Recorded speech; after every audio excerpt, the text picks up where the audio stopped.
Our next speaker will be Jessica Brantley, who is the Frederick W. Hillis Professor of English at Yale. She is the co-chair of the University Advisory Council of the Yale New Haven Teachers Institute and is leading her 5th seminar. Jessica will discuss adopting a voice in addressing your audience.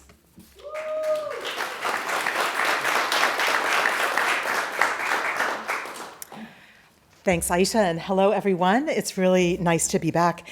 This is my 5th seminar, but it's been a while, so I'm just really excited to be back in this room and to see all of your faces and to feel your enthusiasm. I think it's going to be a wonderful National Institute. So adopting a voice in addressing your audience, that is, in a sense, the topic of my seminar, which is in writing and revision. I'm co-leading it with my colleague, Kim Shirkani.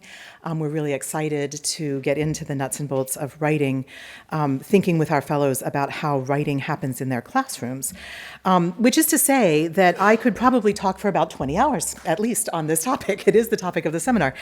On the other hand, I don't really have very much to say about this topic because the main point I want to make is you've got this. I think this really is in your wheelhouse, even if it feels like writing is not something you do every day, because when you stop to think about it, even if finding your voice on the page is unfamiliar to you, because you're teachers, you've got resources and you've got experience that will help you to do this task and to slay this monster. What is teaching about? It's about communication. It's about connection. These are things that you have deep, deep experience with and skills and talent with as well. Writing is about the very same things. So if you think about your curriculum unit as an opportunity to connect, an opportunity to communicate, I think that you will discover that your voice, that you found your voice and that you can find your voice and you can put it out there on the page. Interestingly, when I was preparing to talk about this, I thought my title was Finding Your Voice in Addressing Your Audience. I see that actually it's Adopting a Voice in Addressing Your Audience. But I want us to think about that difference because adopting a voice sounds like you're going out to find something that you don't necessarily have inside of you already.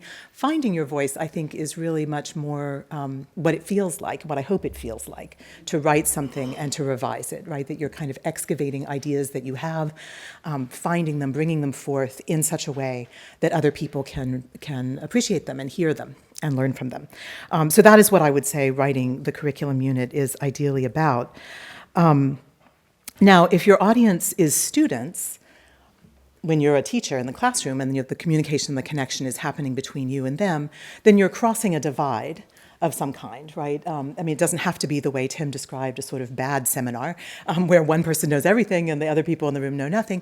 But still, you know, your students are different from you. They might be a lot younger, and you are bringing them something that they don't have. This is different. I think the curriculum unit is a different kind of communication and connection because your audience is really yourself. It is other teachers just like you who are interested in using your ideas to spark their ideas about what they might do with their own students.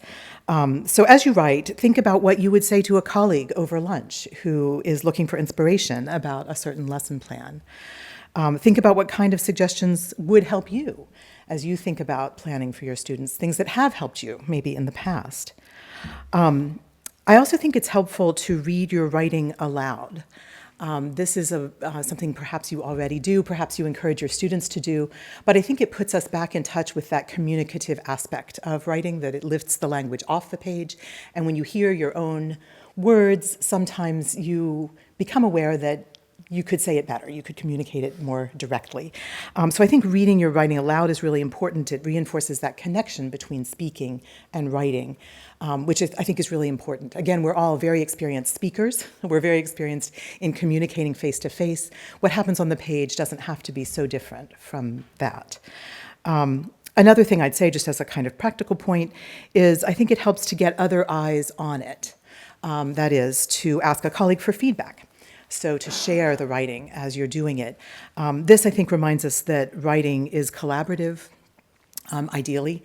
I mean, even in the abstract, it's collaborative in the sense that it's an interaction between you and your audience, right? Even if you never see your audience in person, even if all that interaction is happening on the page.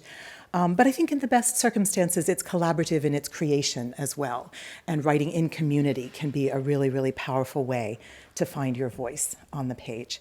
So I guess I'll end with just to echo and reinforce from the particular side of the writing that we are going to do together, the kinds of things that Tim was saying about collaboration and about community and about the way that these seminars work. And just to say again, I'm really, really looking forward to meeting you all, getting to know you better, and to spending some time together this summer. Thanks.